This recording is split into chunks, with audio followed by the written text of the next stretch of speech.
Assalamualaikum warahmatullahi wabarakatuh. Alhamdulillah jumpa lagi bersama Kang Darman di Desa. Dalam video kali ini kita akan sama-sama belajar dan menyimak uraian dari Kiai Haji Buya Sakur Yasin tentang agama Nabi Muhammad sebelum Islam. Perlu kita ketahui, sejarah memang penting bagi kita semua, biar tidak katanya, tapi semua itu kembali kepada diri kita masing-masing, percaya atau tidak. Tapi semua sejarah yang diuraikan ini dengan fakta dan bukti-bukti yang ada itu sesuai dengan kitab yang menulis sejarah Islam. Semoga apa yang disampaikan oleh Kiai Haji Buya Sakur Yasin menjadi suatu wawasan tentang agama Islam kepada diri kita masing-masing. Lebih jelasnya marilah kita sama-sama menyimak video berikut ini. Nabi Muhammad di dalam buku-buku sejarah yang kita baca di sekolah-sekolah, lahirnya pada tahun apa namanya? Tahun gajah. Kenapa disebut tahun gajah? Raja Abraham menyerang Habar. Kapan itu tuh? Ternyata menurut Ibnu Asakir itu 45 tahun sebelum Nabi lahir. Menurut Az-Zuhari itu 35 tahun sebelum Nabi lahir. Menurut Ibnu Abbas itu 15 tahun sebelum Nabi lahir. Yang benar mana? Apa tahun itu? Tentara Gajah enggak kan? 45 tahun sebelum Nabi lahir.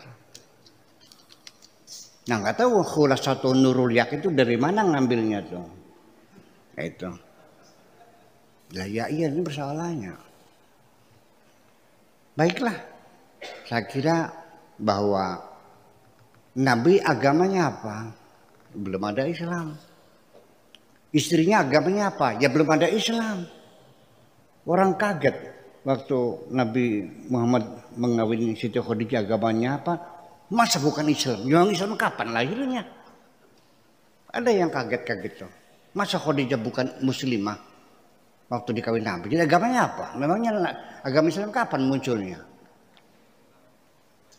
Nah, sekarang kita mempelajari gini. Kita nggak tahu, tidak ada bukti artefaknya, nggak ada. Kita pakainya asumsi, ya, hipotesa. Nggak bisa, direct evidence nggak bisa. Kita sudah terlalu lama sekali. Di Arab itu, agama-agama yang ada di Jazirah Arabia, itu agama Yahudi, agama Nasrani, ateis yang tidak bertuhan, penyembah berhala, sedikit majusi, ya kan gitu. Nah sekarang, Anda setuju nggak kalau kita mengandai, berhipotesa? Nabi Muhammad berhipotesa, Nabi Muhammad beragama Yahudi. Bagaimana menurut Anda? Nggak mungkin kan? Betul nggak? Kalau Nabi Muhammad dan Siti Khadijah sekaligus menyembah berhala, setuju nggak? Enggak. Kalau Nabi Muhammad dan Siti Khadijah itu ateis, masuk akal enggak? Enggak. Nah kalau Kristen? Iya. Sebab kalau dibilang Kristen, ibunya Nabi Muhammad itu Siti Aminah. Siti Aminah itu anaknya Abu Qabs. Abu Qabs itu ketika muda dia pergi ke, ini hadisnya ada di sebuah hari ada, pergi ke Syam, di sana melihat orang Kristen ke gereja, masih penyembah berhala ya waktu itu. Dia kagum sama orang Kristen, akhirnya dia masuk Islam. Nah ketika pulang itu diusir oleh kabilahnya, itu tidak akui karena agama aneh gitu. Itu dia karena masuk Islam, namanya Abu Qabs. Nah, Nabi Muhammad sendiri waktu kecil itu dipanggilnya Muhammad bin Abi Qabas. Sampai Nabi Muhammad setelah dia dewasa, setelah dia jadi rasul, dia marah, naik mimbar, dia katakan kepada sahabat, man ana?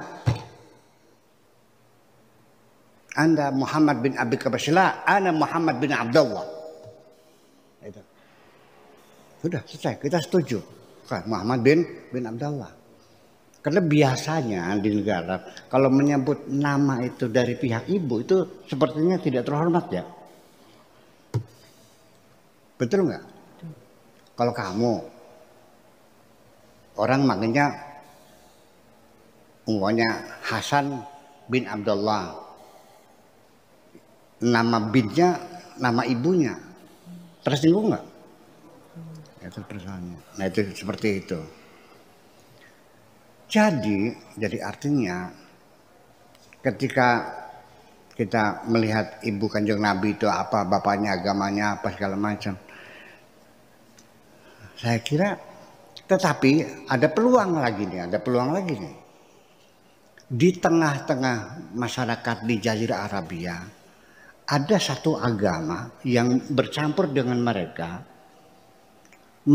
ikut menyembah berhala juga. Tapi di dalam hati mereka bertuhan yang esa. Nah ini namanya kelompok hunafa. Ketika ditegur mereka, kenapa kau nyembah berhala? Mereka mengatakan, wa ma na'buduhum illa liyuqarribuna ilallahi zulfa. Kami tidak menyembah berhala, itu hanya mendekatkan diri dengan Allah. Itu hunafa.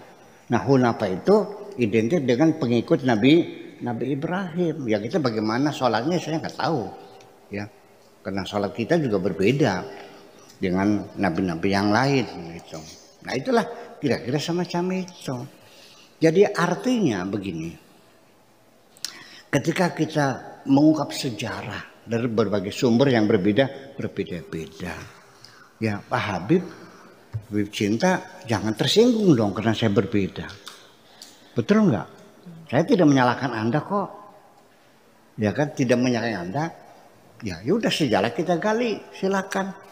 Ya, jadi artinya begini sebagai penutup. Baca sejarah itu supaya kamu lebih objektif. Cobalah baca dari sumber-sumber sejarah yang berbeda-beda. Sejarah yang ditulis oleh Syiah, baca dong. Yang oleh ahli sunnah, baca dong. Yang tulis oleh Mu'tazilah, baca dong. Jabariyah, Qadariyah, Murji'ah, segala macam. Semua termasuk yang ditulis oleh para orientasi, baca semuanya. Dari situlah kamu memilih. Bukan baca kitab yang kamu beli di toko, terus kamu paksakan sebagai kebenaran, kalau tidak sama semuanya salah, segimana?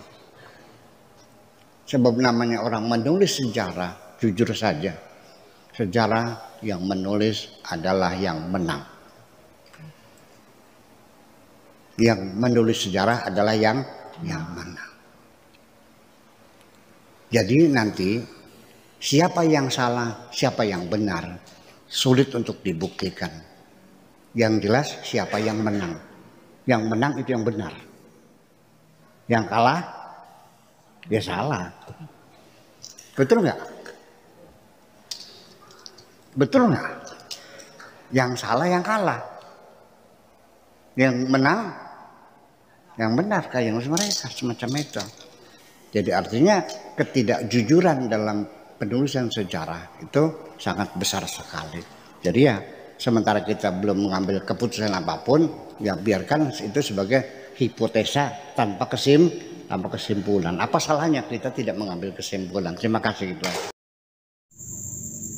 Alhamdulillah dan terima kasih saya ucapkan kepada Kiai Haji Buya Syakur Yasin yang telah menjelaskan secara rinci tentang sejarah agama Nabi Muhammad sebelum Islam. Semoga video ini bermanfaat dan menambah wawasan kita tentang sejarah adanya agama Islam di dunia ini.